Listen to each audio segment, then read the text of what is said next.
ಎಲ್ಲರಿಗೂ ನಮಸ್ಕಾರ.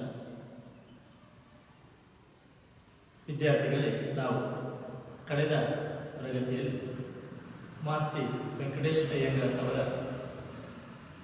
ನಮ್ಮ ಮೇಷ್ಟ್ರು ಎನ್ನುವ ಕಥೆಯನ್ನು ವಿಶ್ಲೇಷಣೆ ಮಾಡುತ್ತಾ ಆ ಕಥೆಯಲ್ಲಿ ಮೇಷ್ಟ್ರು ಮತ್ತು ಶಾಸ್ತ್ರಿಗಳ ನಡುವೆ ನಡೀತಾ ಇದ್ದಂತಹ ಸಂವಾದ ಬಗ್ಗೆ ಹೇಳ್ತಾ ಇದ್ದವು.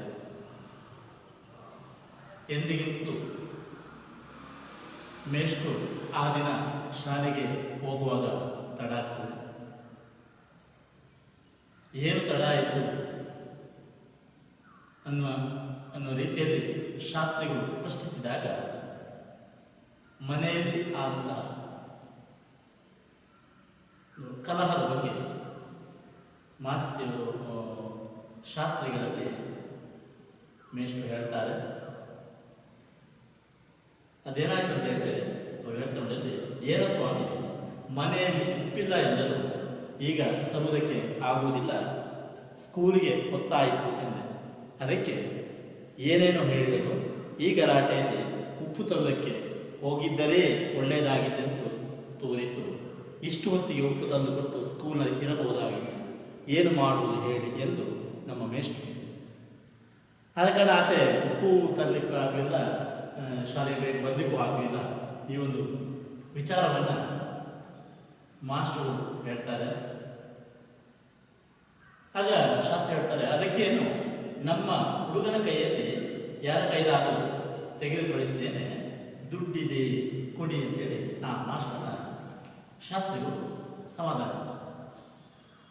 ಈ ಮಾಸ್ಟರ್ ಮತ್ತು ಶಾಸ್ತ್ರಿಗಳು ನಡೆಸ್ತಾ ಇದ್ದಂತಹ ಸಂಭಾಷಣೆಯನ್ನು ಕೇಳಿದಂತಹ ಆ ಲಕ್ಷ್ಮಿ ಮತ್ತು ಇನ್ನೊಂದು ಹುಡುಗಿ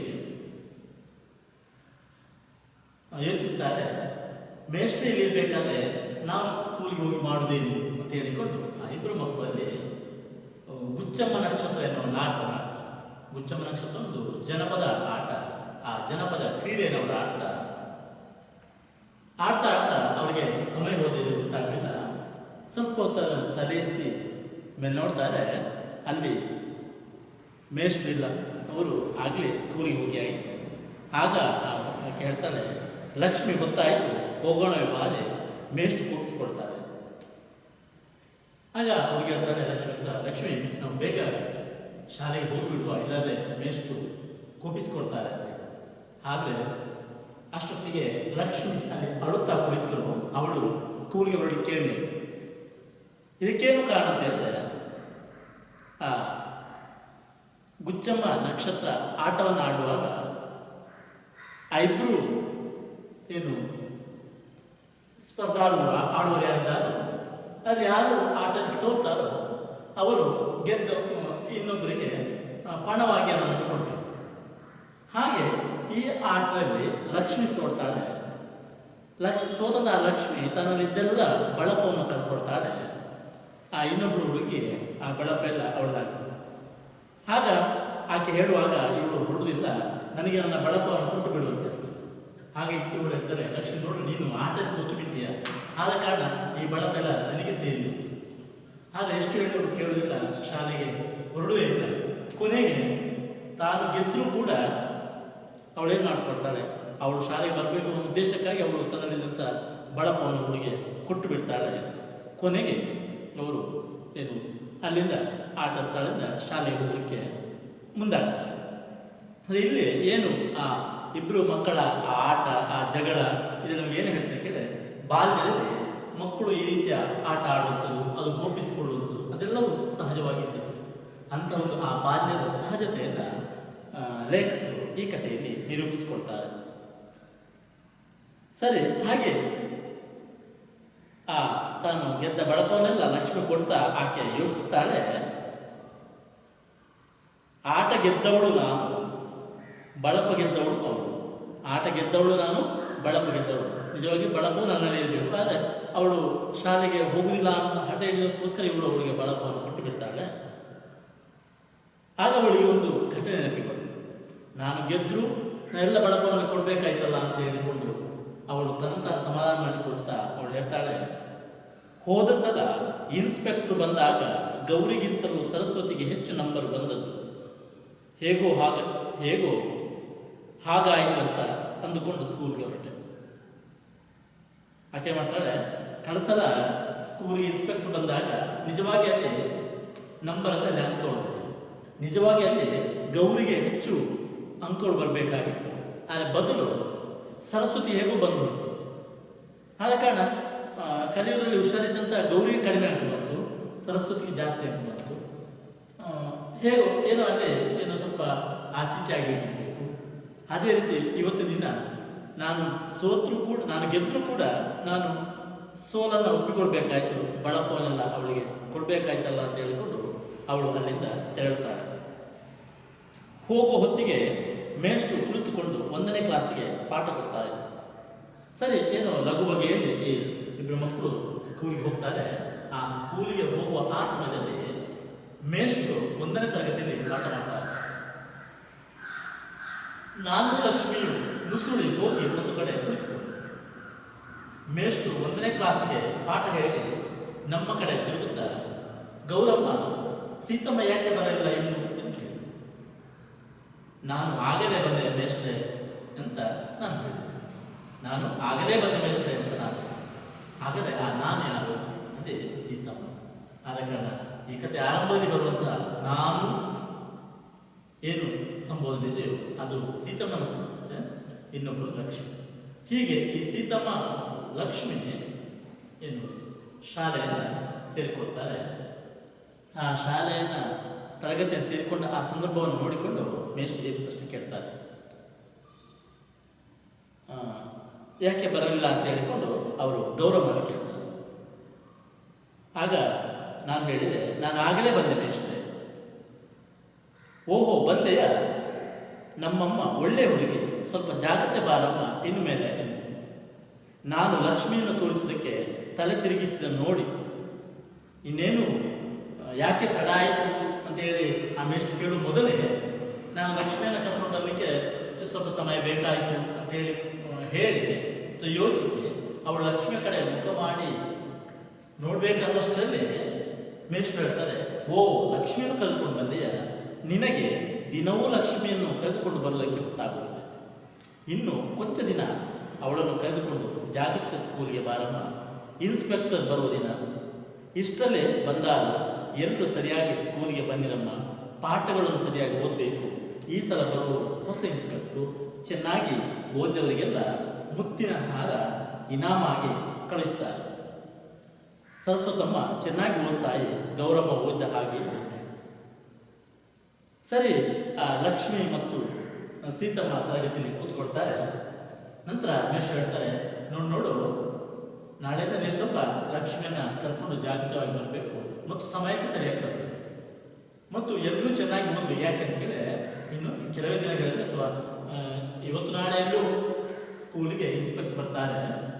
ಆದರೆ ಈ ಸಲ ಬರೋ ಇನ್ಸ್ಪೆಕ್ಟರ್ ಕಳೆದ ವರ್ಷದವರ ಹಾಗೆಲ್ಲ ಇವರು ತುಂಬ ಸ್ಟ್ರಿಕ್ಟ್ ಆಗಿರ್ತಾರೆ. ಆದ ಕಾರಣ ಈ ಸಲ ಬರೋರು ಹೊಸಬರು ಮಾತ್ರ ಅಲ್ಲ, ಅವರು ಚೆನ್ನಾಗಿ ಓದಿದವರಿಗೆಲ್ಲ ಮುತ್ತಿನ ಹಾರ ಇನಾಮ್ ಅಂದರೆ ಬಹುಮಾನವಾಗಿ ಕೊಟ್ಟು ಕಳಿಸ್ತಾರೆ. ಯಾರು ಚೆನ್ನಾಗಿ ಓದ್ತಾರೋ ಅವರು ಮುತ್ತಿನ ಹಾರವನ್ನು ಬಹುಮಾನವಾಗಿ ಕಳಿಸ್ಕೊಡ್ತಾರೆ. ಸರಸ್ವತಮ್ಮ ಚೆನ್ನಾಗಿ ಓದ್ತಾಯಿ, ಗೌರಮ್ಮ ಓದಿದ ಹಾಗೆ. ಆ ಮೇಷ್ಟ್ರು ಸರಸ್ವತಮ್ಮನ ಹೇಳ್ತಾರೆ, ನೋಡು ಹುಡುಗಿ, ನೀನು ಗೌರಮ್ಮ ಓದಿದಾಗೆ ಚೆನ್ನಾಗಿ ಓದಬೇಕು ಅಂತ ಹೇಳಿ. ಅಂದರೆ ಇಲ್ಲಿ ನಾವು ಏನು ತಿಳ್ಕೊಳ್ಬೋದು, ಆ ಮೇಷ್ಟ್ರು ತಮ್ಮ ಮಕ್ಕಳಲ್ಲಿ ತೋರುವಂಥ ಪ್ರೀತಿ, ಆ ಕಾಳಜಿಯನ್ನು ನಾವಿಲ್ಲಿ ಗಮನಿಸ್ಕೊಳ್ತಾ ಇದ್ದೇವೆ. ಒಬ್ಬ ಮೇಷ್ಟ್ರು ತನ್ನ ಮಕ್ಕಳನ್ನು ಹುರಿದುಂಬಿಸುವ ಅಥವಾ ಪ್ರೋತ್ಸಾಹಿಸುವ ರೀತಿ ನಾವು ಇರುತ್ತೆ. ಅಂದರೆ ಅಲ್ಲಿ ಇನ್ಸ್ಪೆಕ್ಟರ್ ಬರ್ತಾರೆ, ಮುತ್ತಿನ ಹಾರವನ್ನು ಕೊಡ್ತಾರೆ ಅಂತ ಹೇಳುವಾಗ, ಬಹುಮಾನವಾಗಿ ಮುತ್ತಿನ ಹಾರವನ್ನು ಕೊಡ್ತಾರೆ ಅಂತ ಹೇಳುವಾಗ ಸಹಜವಾಗಿಯೂ ಮಕ್ಕಳಲ್ಲಿ ಒಂದು ರೀತಿಯಲ್ಲಿ ಆಸೆ ಆಕಾಂಕ್ಷೆಗಳು ಬರುವುದು. ಆ ರೀತಿ ಮಕ್ಕಳನ್ನು ಪ್ರೋತ್ಸಾಹಿಸಿ ಅವರನ್ನು ಹುರಿದುಂಬಿಸಿ ಅವರನ್ನು ಓದಿನ ಕಡೆಗೆ ಆಕರ್ಷಿತರಾಗಿ ಮಾಡುವಂಥದ್ದು ಅದು ಒಬ್ಬ ಶಿಕ್ಷಕನ ಕರ್ತವ್ಯ. ಆ ನೆಲೆಯಲ್ಲಿ ಆ ಮೇಷ್ಟ್ರು ಹೇಳಿಬಿಡ್ತಾರೆ. ಹಾಗೆ ಸರಸ್ವತಮ್ಮನಿಗೂ ಹೇಳ್ತಾರೆ, ಗೌರಮ್ಮನಿಗೂ ಹೇಳ್ತಾರೆ. ಸರಸ್ವತಮ್ಮ ನೋಡಿ, ನೀನು ಆ ಗೌರಮ್ಮ ಓದಿಗೆ ಚೆನ್ನಾಗಿ ಓದಬೇಕು. ಆದರೆ ಕಳೆದ ಸಲ ಏನಾಯಿತು, ಇನ್ಸ್ಪೆಕ್ಟರ್ ಬಂದಾಗ ಗೌರಮ್ಮ ಅಲ್ಲಿ ಹುಷಾರಿದ್ದು ಕೂಡ ಸರಸ್ವತಮ್ಮನಿಗೆ ಹೆಚ್ಚು ಮಾರ್ಕ್ಸನ್ನು ಆ ಇನ್ಸ್ಪೆಕ್ಟರ್ ಕೊಟ್ಟು ಹೋಗಿದ್ದಾರೆ. ಆದರೆ ನಿಜವಾಗಿ ಅಲ್ಲಿ ಕಲಿಯುವುದರಲ್ಲಿ ಜಾಣೆ ಅದು ಗೌರಮ್ಮ. ಅದು ನಮಗೆ ಮುಂದೆ ಗೊತ್ತಾಗ್ತದಲ್ಲಿ. ಅಷ್ಟೊತ್ತಿಗೆ ಸರಸ್ವತಿ ಹೇಳ್ತಾಳೆ, ಸರಸ್ವತಮ್ಮ ಚೆನ್ನಾಗಿ ಓದುತ್ತಾಯಿ, ಗೌರಮ್ಮ ಓದಿದ ಹಾಗೆ ಅಂತ ಹೇಳಿದಾಗ ಆ ಸರಸ್ವತಿ ಮೇಷ್ಟ್ರ ಕೂತು ಹೇಳ್ತಾಳೆ, ಅವಳೇ ಚೆನ್ನಾಗಿ ಓದಲಿ ಮೇಷ್ಟ್ರೆ, ನನಗೇನು ಮೆಳ್ಳೆಗಣ್ಣೆ. ಮೇಷ್ಟ್ರೆ, ಅವಳೇ ಚೆನ್ನಾಗಿ ಓದಲಿ, ಯಾರು ಗೌರಮ್ಮನೇ ಚೆನ್ನಾಗಿ ಓದಲಿ, ನಾನು ಯಾಕೆ ಓದಲಿ, ನನಗೇನು ಮೆಳ್ಳೆಗಣ್ಣೆ ಅಂತೇಳಿ ಅವಳ ಅಂಗವೈಕಲ್ಯತೆ ಬಗ್ಗೆ ಅವಳು ಸ್ವಲ್ಪ ವ್ಯಂಗ್ಯವಾಗಿ ಮಾತಾಡ್ತಾಳೆ. ಅವಳಾಗಿ ಮೆಳ್ಳೆಗಣ್ಣು ನಾನಲ್ಲ, ನನ್ನ ಕಣ್ಣೆಲ್ಲ ಸರಿಯಾಗಿದೆ, ಅದಕ್ಕೆ ನಾನು ಮೆಳ್ಳೆಗಣ್ಣಿರುವಂಥ ಅವಳೇ ಚೆನ್ನಾಗಿ ಓದಲಿ, ನಾನು ಓದಿದ್ರೂ ನಡೆಯುತ್ತದೆ ಅನ್ನೋ ರೀತಿಯಲ್ಲಿ ಅವಳು ಮಾತಾಡ್ತಾಳೆ. ಅವಳೇ ಚೆನ್ನಾಗಿ ಓದಲಿ ಮೇಷ್ಟ್ರೆ, ನನಗೇನು ಮೆಳ್ಳೆಗಣ್ಣೆ. ಎಲ್ಲರೂ ಗಟ್ಟಿಯಾಗಿ ಆಗ ತರಗತಿಯಲ್ಲಿ ಇವರೆಲ್ಲರೂ ಜೋರಾಗಿ ನಗ್ಬಿಡ್ತಾರೆ. ಸರಸ್ವತಿ ಈ ಮಾತನ್ನು ಕೇಳಿ, ನಾನು ನಗಕೂಡದು ಎಂದರೂ ತಡೆಯಲಿಲ್ಲ, ನಗು ಬಂದುಬಿಟ್ಟಿತು. ಲಕ್ಷ್ಮಿ ಚಪ್ಪಾಳೆ ಹಾಕುತ್ತಾ ನಕ್ಕಳು. ತುಂಟ ಹುಡುಗಿ, ಮೇಷ್ಟ್ರಿಗೆ ಕೂಡ ನಗು ಬಂತು. ಅವರು ತಡೆದುಕೊಂಡು, ಹಾಗೆಲ್ಲ ಹೇಳಬಾರದು. ಮೇಷ್ಟ್ರಿ ಕೂಡ ಅವಳ ಮಾತನ್ನು ಕೇಳಿ ನಗೆ ಬಂತು. ಆಗ ಮೇಷ್ಟ್ರಿ ನೋಡಿ ಹಾಗೆಲ್ಲ ಹೇಳಬಾರ್ದು ಅಂತ ಹೇಳ್ತಾರೆ. ಮುಂದೆ ಸರಸ್ವತಿಯದು ಒಂದು ಜಂಬ ನೋಡಿ ತನಗೆ ಕಣ್ಣು ಮೂಗು ಸರಿಯಾಗಿದೆ ಅಂತ ಗೌರಿಯ ಮೆಳ್ಳೆಗಣ್ಣನ್ನು ಹಾಸ್ಯ ಮಾಡೋದು ಅವಳು ಮಾಡಿತು. ಈ ಸರಸ್ವತಿಯದ್ದು ಒಂದು ಜಂಬ ಅಂತ ಹೇಳಿ, ನನಗೆಲ್ಲ ನನ್ನ ಕಣ್ಣು ಕೈ ಕಾಲು ಮೂಗೆಲ್ಲ ಸರಿಯಾಗಿದೆ ಅಂತ ಹೇಳಿಕೊಂಡು ಮೆಳ್ಳೆಗಣ್ಣಿರುವಂತಹ ಆ ಗೌರಮ್ಮನನ್ನು ಅಥವಾ ಗೌರಿಯನ್ನು ಅವಳು ಹಾಸ್ಯ ಮಾಡಿತು. ನಾನು ಕಣ್ಣು ಮೂಗು ಸರಿಯಾಗಿದ್ದವಳೆ, ಲಕ್ಷ್ಮಿಯೂ ಸರಿಯಾಗಿದ್ದವಳೆ, ಮುಕ್ಕಾಲು ಪಾಲು ಜನಕ್ಕೆಲ್ಲ ಕಣ್ಣು ಮೂಗು ಸರಿಯಾಗೇ ಇರುತ್ತದೆ, ಅದಕ್ಕೆ ಸರಸ್ವತಿಯದು ಬಹಳ ಜಂಬ. ಹುಡುಗಿಯರೇ ಹಾಗೆ ಎಂದು ತೋರುತ್ತದೆ. ಅವರು ಯಾವ ಕೆಲಸಕ್ಕೂ ಕಣ್ಣು ಮೂಗು ಸರಿಯಾಗಿದ್ದರೆ ಸಾಕು ಅಂತ ಅವರು ತಿಳುವಳಿಕೆ. ಸ್ವಲ್ಪ ಅಲ್ಲಿ ವ್ಯಂಗ್ಯಾತ್ಮಕವಾಗಿ ತಿಳಿ ಹಾಸ್ಯ ಮೂಲಕ ಆ ಕಥೆಯನ್ನು ಅವರು ವಿಶ್ಲೇಷಣೆ ಮಾಡ್ತಾರೆ. ನೋಡಿ, ಅಲ್ಲಿ ಹುಡುಗಿಯರೇ ಹಾಗೆ ಅಂತ ತೋರ್ತದೆ. ಅವರು ಯಾವ ಕೆಲಸಕ್ಕೂ ಕಣ್ಣು ಮೂಗು ಸರಿಯಾಗಿದೆ ಸಾಕು ಅಂತ ಅವರ ತಿಳುವಳಿಕೆ. ಗಂಡಸರು ಹಾಗೆ. ಒಬ್ಬ ಹುಡುಗ BA ಪರೀಕ್ಷೆ ಮಾಡಿದ ಅಂತ ಇಟ್ಕೊಳ್ಳಿ, ಅವನಿಗೆ ಒಂದು ಕಣ್ಣಾದರೂ ಅವನು ಕರ್ರಾಗಿದ್ದು ಅಂದರೆ ಕಪ್ಪಾಗಿದ್ದರೂ, ಅವನ ಮುಸುಡಿ ಸೊಟ್ಟಾಗಿದ್ದರು, ಅವನು ತಾನು BA ಪಾಸ್ ಮಾಡೋದ್ರಿಂದ ಹೆಂಗಸರೆಲ್ಲರೂ ತನ್ನನ್ನು ಮೆಚ್ಚುವರೆಂದು. ಅಂದರೆ ಇಲ್ಲಿ ಸಾಮಾನ್ಯವಾಗಿ ಒಂದು ಎರಡು ಅಭಿಪ್ರಾಯ ಹೆಣ್ಮಕ್ಳಲ್ಲಿ ಮತ್ತು ಗಂಡು ಮಕ್ಕಳು. ಹೆಣ್ಮಕ್ಳಲ್ಲಿ ಅಂತ ಕೇಳಿದ್ರೆ ನಮ್ಮ ಕಣ್ಣು ಕೈ ಕಾಲು ಕಿವಿ ಮೂಗು ಸರಿಯಾಗಿದೆ ಸಾಕು, ಅದೇ ಚಂದ ಅಂತ ಅಂತಂದರೆ, ಇನ್ನೊಂದು ಕಡೆ ಗಂಡು ಮಕ್ಕಳು ನಾವು BA ಪಾಸ್ ಮಾಡಿದ್ರೆ ಯಾವುದೇ ಒಂದು ಡಿಗ್ರಿಯನ್ನು ಪಡ್ಕೊಂಡ್ರೆ ಸಾಕು, ನಮಗೆ ಕಣ್ಣು ಕೈ ಕಾಲು ಸರಿ ಇಲ್ಲರೂ ಕೂಡ ನಮ್ಮನ್ನು ಹುಡುಗಿಯರು ಅಥವಾ ಹೆಂಗಸರೆಲ್ಲ ತಮ್ಮನ್ನು ಮೆಚ್ಚಿಕೊಳ್ಳುವರು ಅಂತೇಳಿ ಭಾವಿಸುವುದು. ಯಾಕೆ ಕೇಳಿದ್ರೆ ಗಂಡಸರ ಕೆಲಸ ಸಂಪಾದಿಸುವುದಕ್ಕೆ ಯಾವುದು ಇರಬೇಕು, ಅದು ಇದ್ದರೆ ಹುಡುಗ ತಾನು ಹುಡುಗಿಯರ ಕಣ್ಣಿಗೂ ಅಂದವಾಗಿರುತ್ತೇನೆ ಎಂದುಕೊಳ್ಳುತ್ತಾನೆ. ವಿದ್ಯೆಯಿಂದ ರೂಪು ಬರುವುದಿಲ್ಲವೆಂದು ಗಂಡಸರಿಗೆ ತಿಳಿಯದು, ರೂಪಿನಿಂದ ಪ್ಯಾಸಾಗು ಇಲ್ಲ ಅಂತ ಹೆಂಗಸರಿಗೆ. ರೂಪಿನಿಂದ ನಮ್ಮ ಸೌಂದರ್ಯದಿಂದ ನಾವು ಪಾಸ್ ಆಗುವುದಿಲ್ಲ ಅನ್ನೋದು ಕೂಡ ಆ ಹೆಂಗಸರಿಗೆ. ಅಂದರೆ ಇಲ್ಲಿ ಆ ಹುಡುಗ ಮತ್ತು ಹುಡುಗಿಯ ಆ ಇಬ್ಬರು ಕಲಿಕೆ ಮತ್ತು ಸೌಂದರ್ಯ ಬಗ್ಗೆ ಇರುವಂಥ ಅವರ ಒಂದು ಮನೋಭಾವನೆಗಳೇನಿದೆ, ಅವರ ಯೋಚನೆಗಳೇನಿದೆ, ಅದನ್ನು ಇಲ್ಲಿ ಕಥೆಗಾರರು ಬೆಳೆಸ್ಕೊಡ್ತಾರೆ.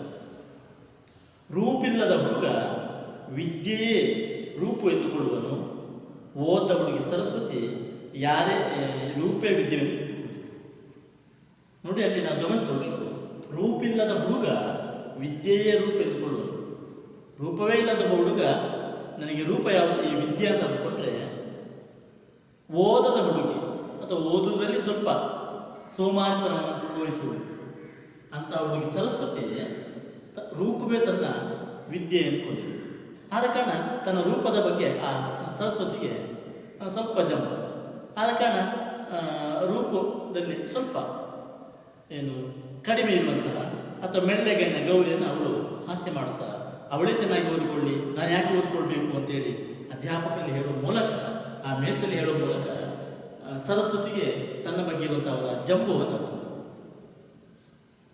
ಆದ ಕಾರಣ ಇಲ್ಲಿ ನಿರೂಪಕರು ಹೇಳ್ತಾರೆ ಅಥವಾ ಕಥೆಗಾರ ಹೇಳ್ತಾರೆ, ಹುಡುಗಿಯರು ಏನಂದ್ಕೊಳ್ತಾರೆ, ನಮಗೆ ರೂಪವೇ ವಿದ್ಯೆ ಅಂತ ಅಂದ್ಕೊಂಡ್ರೆ, ಗಂಡಸರು ಹುಡುಗರು ನಮಗೆ ವಿದ್ಯೆಯೇ ರೂಪ ಅಂತ ಅಂದ್ಕೊಂಡು ಈ ಎರಡು ಮನೋಧರ್ಮದ ಅಥವಾ ಎರಡು ಸ್ವಭಾವದ ಈ ಮಕ್ಕಳನ್ನು ಶಿಕ್ಷಕರು ಮಕ್ಕಳನ್ನು ಲೇಖಕರು ಇಲ್ಲಿ ಗುರುತಿಸ್ಕೊಡ್ತಾರೆ.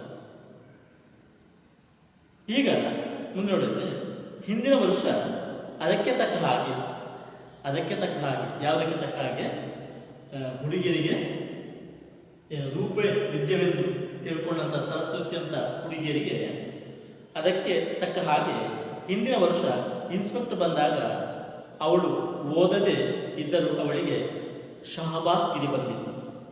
ಅದುವರೆಗೆ ಸ್ನೇಹಿತರಾಗಿದ್ದ ಗೌರಿ ಸರಸ್ವತಿಯವರಿಗೆ ಅಂದಿನಿಂದ ದಿನವೂ ಜಗಳ. ಇನ್ಸ್ಪೆಕ್ಟ್ರು ಕ್ಲಾಸನ್ನು ನದಿ ಎಂದರೇನಮ್ಮ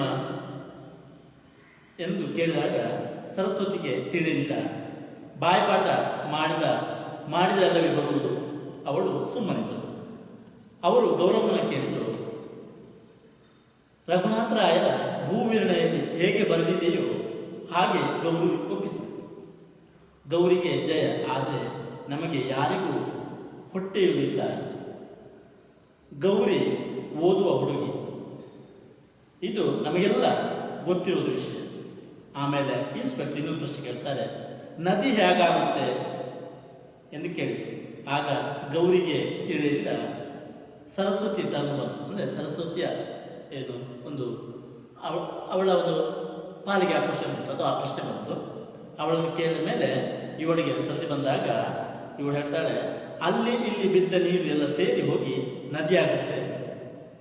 ಇನ್ಸ್ಪೆಕ್ಟ್ರು ಶಾಬಾಸ್ ಮೇಷ್ಟ್ರ ಕಡೆ ತಿರುಗಿ ಈ ಹುಡುಗಿಯನ್ನು ಚೆನ್ನಾಗಿ ತರಬೇತು ಮಾಡಿದ್ದೀರಿ ಮೇಷ್ಟ್ರ ಎಂದರು. ಮೇಷ್ಟ್ರು ತರಬೇತು ಮಾಡಿದ್ದು ಗೌರಿಯನ್ನು, ಇನ್ಸ್ಪೆಕ್ಟರ್ ಕೇಳಿದ್ದು ಸರಸ್ವತಿಯನ್ನು. ಮೇಷ್ಟ್ರಿಗೆ ಅದು ತಿಳಿಯದು. ಇನ್ಸ್ಪೆಕ್ಟ್ರು ಹೇಳಿದ್ದು ಗೌರಿಯನ್ನೇನೋ ಎಂದು ಭೂವಿರಣೆಯಲ್ಲಿರುವ ಅಂಶ ಯಾವುದನ್ನೂ ಕೇಳಿದ್ರು ಈ ಹುಡುಗಿ ಉತ್ತರ ಕೊಡಬಲ್ಲರು ಎಂದರು. ಇನ್ಸ್ಪೆಕ್ಟ್ರು ಮೇಷ್ಟ್ರು ಹೇಳುವುದು ಗೌರಿಯನ್ನು ತಿಳಿದು, ಈ ಹುಡುಗಿಯನ್ನೇ, ಹೌದು ಅವಳು ಚೆನ್ನಾಗಿ ಓದಿದ್ದಾಳೆ, ನಾನು ಹೇಳುವುದು ಈ ಹುಡುಗಿಯನ್ನೇ ಎಂದು ಸರಸ್ವತಿಯನ್ನು ಆ ಇನ್ಸ್ಪೆಕ್ಟ್ರು ತೋರಿಸಿ, ನಿಮ್ಮ ಹೆಸರೇನಮ್ಮ ಎಂದರು. ಸರಸ್ವತಿ ಬಾಯಿ ಎಂದರು. ಸರಸ್ವತಿ ಬಾಯನ್ನು ನಾನು ಹೇಳುವುದು ಎಂದು ಇನ್ಸ್ಪೆಕ್ಟರ್ ಹೇಳಿದರು. ಅಷ್ಟೊತ್ತಾಗ ಮೇಷ್ಟ್ರು ಹೇಳ್ತಾರೆ, ಹೌದು ಮಹಾಸ್ವಾಮಿ, ಅವಳಿಗೆ ಪಾಠ ಹೇಳಿ ನನ್ನ ಎದೆಗೂಡು ಒಣಗಿ ಹೋಗಿದೆ. ನಿಜದ ಮಾತು, ನೀನು ಮಚ್ಚಲೇದು ನಾಕು ರುಚಲೇದು ಮರಚಲೇದು ಎನ್ನುವ ಹಾಗೆ ಸರಸ್ವತಿ ಪಾಠ ಹೇಳಿ ಮೇಷ್ಟ್ರು ಶುಷ್ಕವಾಗಿದ್ದರು. ಅಂತೂ ಮೇಷ್ಟ್ರು ಹೇಳಿಕೊಡದೇ ಇದ್ದ ಯಾವುದೋ ಒಂದು ಮಾತನ್ನು ಹೇಳಿ ಸರಸ್ವತಿ ಶಾಬಾಸ್ಗಿರಿ ಪಡೆದಿದ್ಲು. ಇದು ಗೌರಿಗೆ ಹೊಟ್ಟೆ. ಅಂದಿನಿಂದ ಅವರಿಬ್ಬರಿಗೂ ಈ ಗೌರಿ ಮತ್ತು ಸರಸ್ವತಿ ಅವರು ಆಪ್ತ ಸ್ನೇಹಿತವಾಗಿದ್ದರು. ಆದರೆ ಒಂದು ಸಲ ಏನಾಯಿತು, ಈ ಇನ್ಸ್ಪೆಕ್ಟ್ರು ಶಾಲೆಗೆ ಬಂದಾಗ ಅಲ್ಲಿ ಪ್ರಶ್ನೆ ಕೇಳ್ತಾರೆ. ಪ್ರಶ್ನೆ ಕೇಳಿದಾಗ ಗೌರಿ ಸರಿಯಾದ ಉತ್ತರ ಕೊಡ್ತಾಳೆ. ಇನ್ನೊಂದು ಪ್ರಶ್ನೆಯನ್ನು ಕೇಳ್ತಾರೆ, ನದಿ ಹೇಗಾಗುತ್ತೆ ಅಂತ ಹೇಳ್ಕೊಂಡು. ಆಗ ಗೌರಿಗೆ ಉತ್ತರ ಗೊತ್ತಾಗುವುದಿಲ್ಲ. ಆಗ ಸರಸ್ವತಿ ಹೇಳ್ತಾರೆ, ಅಲ್ಲಿ ಇಲ್ಲಿ ಬಿದ್ದ ನೀರಿಸಿ ನದಿ ಆಗುತ್ತೆ ಅಂತ. ಅಷ್ಟೊತ್ತಾಗುವಾಗ ಇನ್ಸ್ಪೆಕ್ಟ್ರು ಅವಳನ್ನು ಮೆಚ್ತಾರೆ, ಶಾಬಾಷ್ ಕೊಡ್ತಾರೆ. ಅವಳ ಬಗೆಗೆ ಪ್ರಶಂಸೆ ಮಾತುಗಳನ್ನು ಆ ಮೇಷ್ಟ್ರು ಹೇಳ್ತಾರೆ.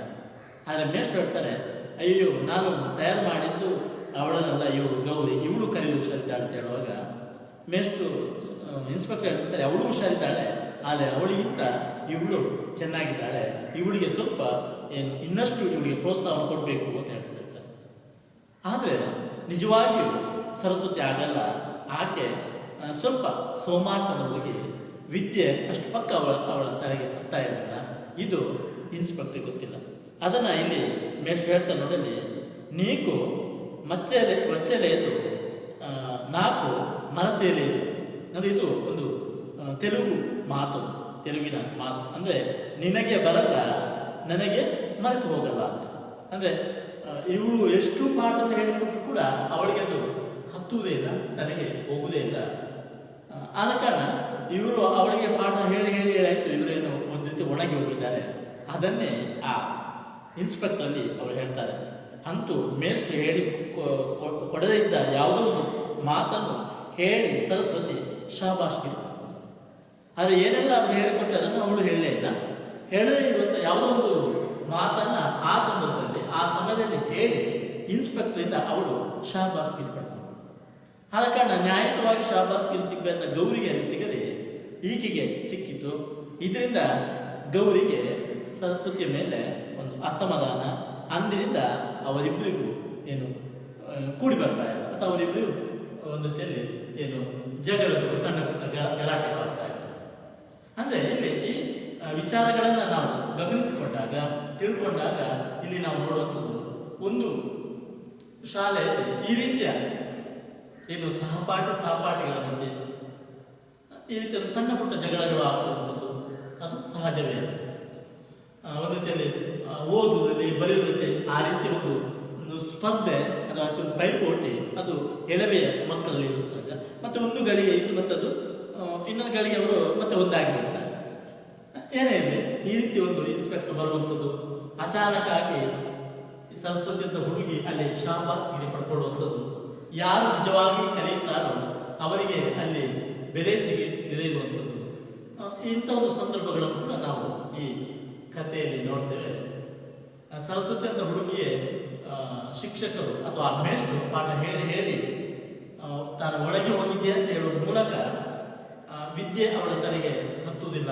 ಆದರೂ ಕೂಡ ಏನೋ ಒಂದು ರೀತಿಯಲ್ಲಿ ಸಾಂದರ್ಭಿಕವಾಗಿ ಉತ್ತರ ಕೊಟ್ಟು ಅವಳು ಅಲ್ಲಿ ಯಶಸ್ವಿಯಾದಂಥ ಸಂದರ್ಭವನ್ನು ಕೂಡ ನಾವಿಲ್ಲಿ ಗಮನಿಸಿಕೊಳ್ಬೋದು.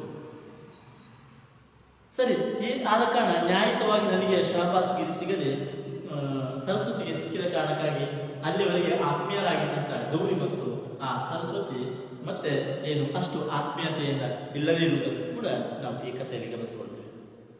ಗೌರಿ ಸರಸ್ವತಿಯನ್ನು ಓಹೋ ಶಾಬಾಷ್ಗಿರಿಯೇ, ಓದಲಿಲ್ಲ ಮಾಡಲಿಲ್ಲ ಜಂಬಕ್ಕೆ ಎನ್ನು.